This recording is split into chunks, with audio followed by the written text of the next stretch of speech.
सब सुनेंगे बेटा, अच्छे से सुनना। वापस मैं ग्राफ ड्रॉ कर देता हूँ क्योंकि ग्राफ वापस जरूरत पड़ेगी अपने को।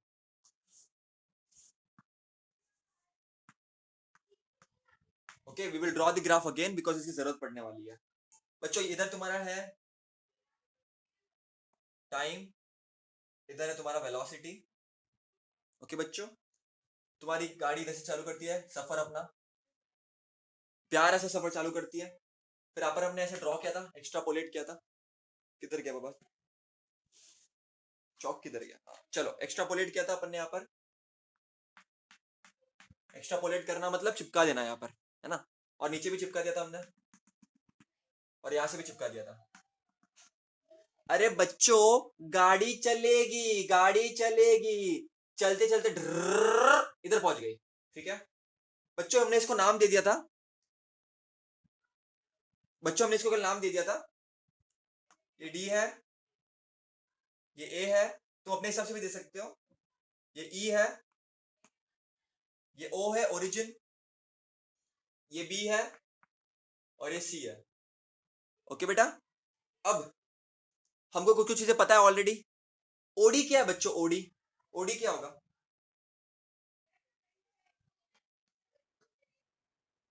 स्टार्टिंग की वेलोसिटी, गाड़ी इतनी इनिशियल वेलोसिटी होगी। इनिशियल वेलोसिटी मतलब स्टार्टिंग में वेलोसिटी कितनी थी, बराबर इनिशियल वेलोसिटी।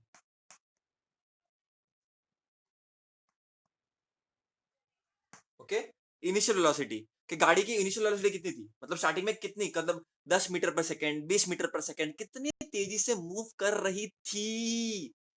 फिर बच्चों डीसी क्या हो जाएगा? Let's say OC, OC, DC नहीं सॉरी, ओसी क्या हो जाएगा? फाइनल वेलोसिटी, है ना। गाड़ी की फाइनल वेलोसिटी कितनी थी वो हो जाएगा। और ओई क्या हो जाएगा? टाइम हो जाएगा ओई। लास्ट टाइम सब बताया था तुम लोग को मैंने ये सब। ओके बेटा, तो ये यू है, ये वी है। तो ये सब आई होप तुम लोग ने पहले का अच्छे से पार्ट समझ लिया है बहुत अच्छी तरह से, तो तुमको ये क्लियरली समझ जाएगा। अब थर्ड, तो हम लोग ने दो इक्वेशन तो डिराइव कर दिया। कौन से दो equation? v equal to u plus a t and s equal to u t plus half eighty square. इसको थीटा प्रैक्टिस कर लेना चाहिए तो तुम्हारा परफेक्ट हो जाएगा ये, है ना, बिकॉज एग्जाम में तुमको पूछते हैं ये सब, है ना। इसको बोलते हैं वेलोसिटी टाइम रिलेशन, इसको बोलते हैं डिस्प्लेसमेंट टाइम रिलेशन।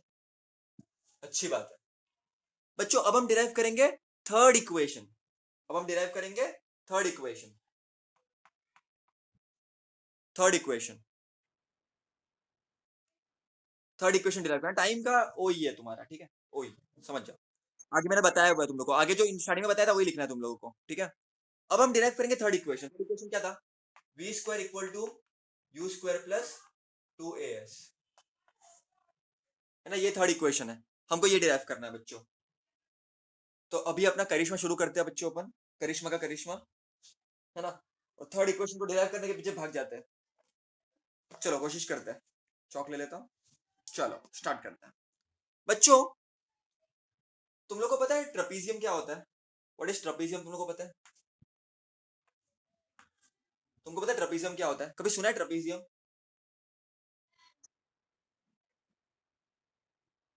है ना। तो बच्चों ट्रपीजियम मैं तुमको बताता हूँ। लेट्स से ये ABCD है। हमेशा याद रखना, एरिया ऑफ ट्रपीजियम, समझो ये ट्रपीजियम की बात कर रहा हूँ मैं, ABCD, एरिया ऑफ ट्रपीजियम। किसी को पता है एरिया ऑफ ट्रपीजियम का फॉर्मूला क्या होता है? क्या होता है एरिया ऑफ ट्रपीजियम का फॉर्मूला? किसी को पता है?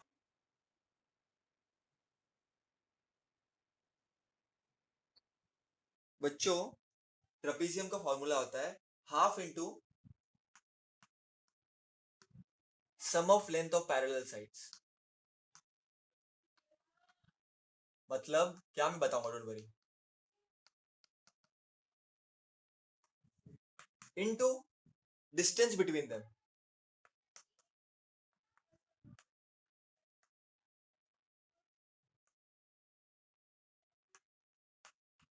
अच्छा भैया ये सब क्या चालू है जिंदगी में, कुछ समझ में नहीं आ रहा है, टेंशन मत लो, इट्स ओके।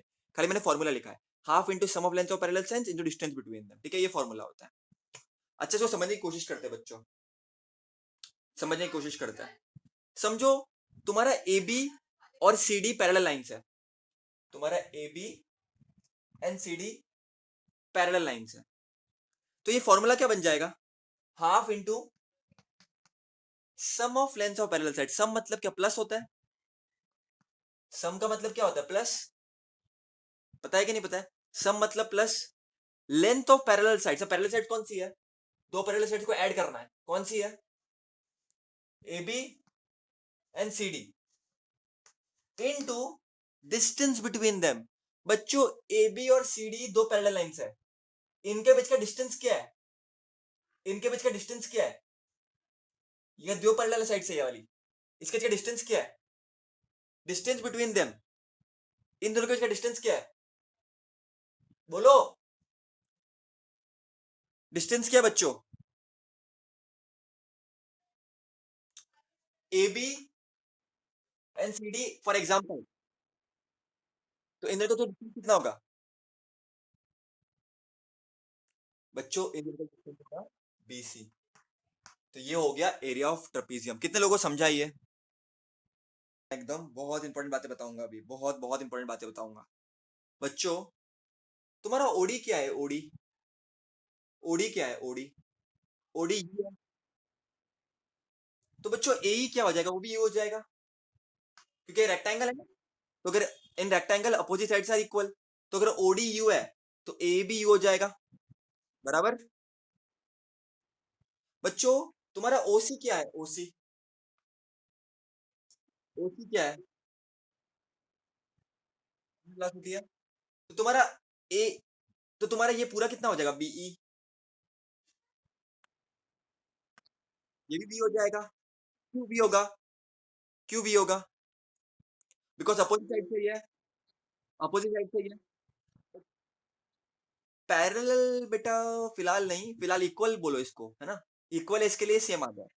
बच्चों ओई क्या है, ओई टी है, टाइम टी ना, एक्स एक्सिस पे टाइम है, तो एडी क्या हो जाएगा, टी हो जाएगा, अपोजिट साइड आर इक्वल, बराबर कि नहीं, बराबर। अब ध्यान से देखो बच्चों, जिधर मैं हाईलाइट कर रहा हूं, ये वाला डी ओ ई बी, इसको ध्यान से देखो, इस पूरे को ध्यान से देखो बच्चों, इसको ध्यान से देखो, डी ओ ई बी को, ठीक है। मैंने तुमको क्या बोला, जो भी शेडेड रीजन होगा, ठीक है, उससे तुमको हमेशा डिस्प्लेसमेंट मिलेगा। सेकंड जो इक्वेशन था उसको मैंने कैसे डिराइव किया, S equal to UT plus half eighty square, कैसे डिराइव किया, इसके एरिया, ट्रायंगल के एरिया प्लस रेक्टेंगल के एरिया, देखो मैंने क्या लिखा था, S will be equal to area of triangle A B D plus area of rectangle D O E A. याद आ रहा है बेटा, याद आ रहा है, तो मैंने इन दोनों के एरिया को ऐड किया था बच्चों, और जब भी ऐसे मैं एरिया को ऐड करता हूं, ये जो शेडेड रीजन है, it gives you displacement, S stands for displacement.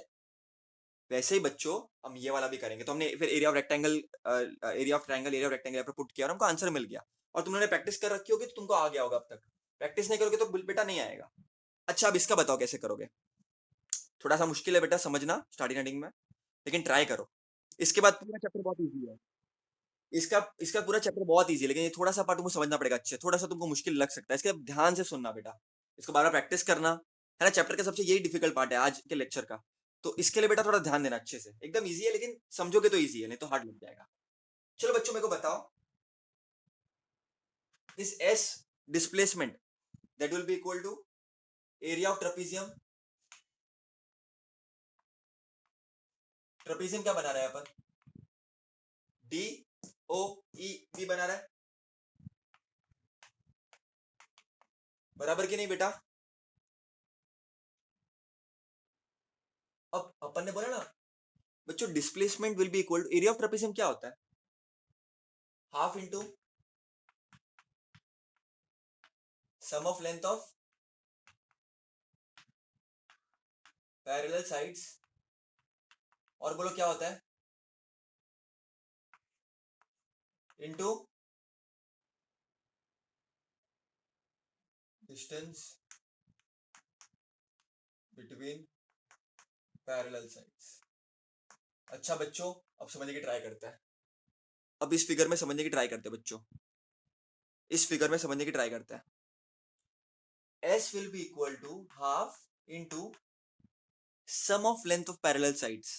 बच्चों इस फिगर में तुमको पैरेलल साइड्स क्या लग रहा है? देखो ये फिगर है, इस फिगर में तुमको पैरेलल साइड्स कौन सा लग रहा है? पैरेलल साइड्स मतलब क्या? जो इंटरसेक्ट नहीं कर रही है आपस में। बोलो कौन सा है पैरेलल साइड्स?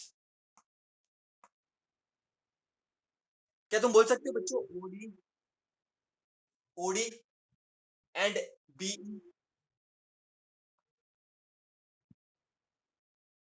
ध्यान से देख लो बेटा, ओडी एंड बीई, क्या तुम इसको पैरेलल साइड बोल सकते हो? ढूम, बोल सकते हो? इंटरसेक्ट थोड़ी ना कर रही है, बोल सकते हो? OD sum of parallel side, sum मतलब क्या? प्लस, एडिशन, दोनों को जुड़ा, क्या बोलते जोड़ लेंगे तो ओडी एक साइड है प्लस बीई। बच्चों इस बात को मानते हो? मानते हो इस बात को? ओडी प्लस बीई, क्योंकि दो पैरेलल साइड और उनके बीच का डिस्टेंस क्या बच्चों? उसके बीच का डिस्टेंस क्या बेटा? उसके बीच का डिस्टेंस क्या बेटा? ओ ई। इधर तक समझ में आ गया बेटा सब लोगों को? इधर तक सब लोगों को समझ में आ गया? बच्चों ये बहुत important part, is equal to half into O D plus B E into O E अपने सीख लिया। अब चलो पुट करते हैं values. S will be equal to half into, बच्चों ओडी क्या है? ओडी क्या है? ओडी इनिशियल वेलोसिटी है यू, तो मैं ओडी के बदले यू लिख सकता हूँ।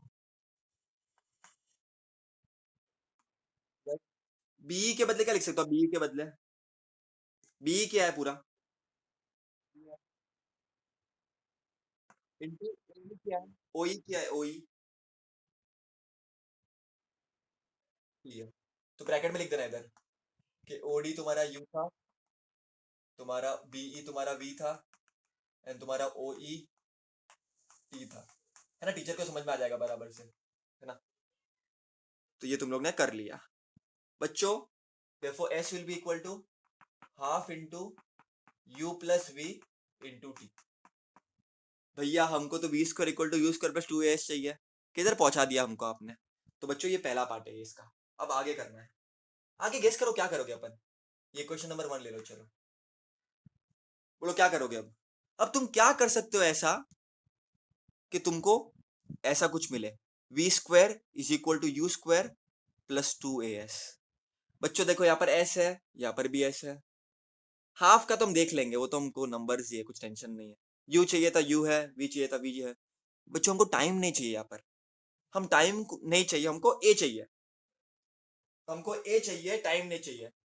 टाइम को कैसे भगा सकते हैं बच्चों? बोलो टाइम को हम कैसे भगा सकते हैं? बच्चों हम टाइम को कैसे भगा सकते हैं? बोलो क्या कर सकते हैं ऐसा अपन? ऐसा कौन सा इक्वेशन है जो अपन अब तक वापरते आए हैं जिसमें ए भी आता है और टी भी आता है? ऐसा कौन सा इक्वेशन है, बताएगा कोई? ऐसा कौन सा इक्वेशन है जिसमें ए भी आता है और टी भी आता है? एक्सेलरेशन वाला बच्चों, एक्सेलरेशन वाला। एक्सेलरेशन क्या होता है? एक्सेलरेशन क्या होता है? टाइम। अब इधर मेरे को क्या करना है? टाइम को भगाने का है, इधर मेरे को टाइम को भगाने का है। देखो मैं क्या लिख सकता हूँ, T will be equal to V minus U upon A. लिख सकता हूँ ऐसे बेटा, मैं लिख सकता हूँ बेटा, A is equal to V minus U upon T, ये फॉर्मूला ही है, अपने पढ़ा है, final velocity minus initial velocity upon time. फिर मैं टाइम को लेकर आ जाता हूँ और ए को नीचे लेकर आ जाता हूँ, तो टी क्या हो जाएगा? वी माइनस यू अपॉन ए हो जाएगा, बराबर। इसको मैं रफ कर देता हूँ, जरूरत नहीं है बेटा। इधर तक क्लियर है सब लगा बेटा? इधर तक क्लियर है? सबको क्लियर है बेटा? मुझे टी मिल गया, इसको मैं इक्वेशन नंबर 2 दे देता हूँ। क्या मैं टी को इधर पुट कर सकता हूँ? टी को इधर पुट कर सकता हूँ, पुट कर सकता हूँ? क्या मैं टी को इधर पुट कर सकता हूँ बच्चों? क्योंकि टी हमको चाहिए नहीं ना मेन इक्वेशन में, तो मैं क्या लिखूंगा? therefore s will be equal to, बच्चों हाफ वैसे ही रहेगा, इंटू यू प्लस वी वैसे ही रहेगा। अब टी के बदले क्या आ जाएगा? टी के बदले क्या आ जाएगा? टी के बदले क्या आ जाएगा? तो मैं इसको ऐसे लिख सकता हूँ, वी माइनस यू अपॉन, लिख सकता हूँ, लिख सकता हूँ ऐसे बेटा, बेटा मैं लिख सकता हूँ। टी हट गया बेटा, टी के बदले लिखा ना मैंने ये, टी के बदले लिखा मैंने ऐसे, तो टी चला गया ना, टी के बदले लिखा मैंने ये, समझ रहे हो? अब बताओ अब क्या करेंगे बच्चों, तुमको ये पता है ये वाला formula, A plus b into a minus b क्या होता है? ए plus b into a minus b क्या होता है? A square minus b square होता है, बराबर। वैसे ही बच्चों यहाँ पर क्या है, u प्लस वी को मैं कैसे लिख सकता हूँ? v प्लस यू लिख सकता हूँ बच्चों, v plus you into we minus you क्या होगा? v plus you into we minus you क्या होगा? देखो, a plus b into a minus b क्या होता है? A square minus b square होता है। वैसे ही बच्चों v plus you into we minus you क्या हो जाएगा? We square minus you square हो जाएगा, बराबर कि नहीं? बराबर, बराबर बेटा। Therefore s will be equal to half into v plus you into we minus you क्या हो जाएगा? We square minus you square upon A, बराबर बेटा, बराबर। therefore s will be equal to half into, ऐसा लिख सकता हूँ मैं, one into V square plus U square will be equal to V square upon V square minus you square. Two into A क्या हो जाएगा? टू ए हो जाएगा। टू इंटू ए क्या हो जाएगा? टू ए हो जाएगा। अब मैं टू ए को इधर पुट कर सकता हूँ बच्चों, हमको क्या चाहिए? V square equal to u square plus two a s, बराबर। तो मैं टू ए को इधर लेकर आ सकता हूँ बच्चों, therefore v square minus you square will be equal to two a s. मैं इसको मल्टीप्लाई कर सकता हूँ दोनों को, टू ए एस, बराबर। ये नीचे था डिवीजन में था, इधर क्या तो मल्टीप्लिकेशन में आ गया, मल्टीप्लाई कर सकता हूँ मैं इसको, बराबर, बराबर बेटा। मुझे फाइनल क्या चाहिए? फाइनल इक्वेशन क्या है? V square equal to u square plus two s चाहिए, कैसे मिलेगा ये? कैसे मिलेगा ये बच्चों? ये है v square will be equal to u square plus two s, ये माइनस को मैं इधर लेकर आ गया, प्लस हो गया। समझ गए बच्चों? ये रहा अपना फाइनल इक्वेशन।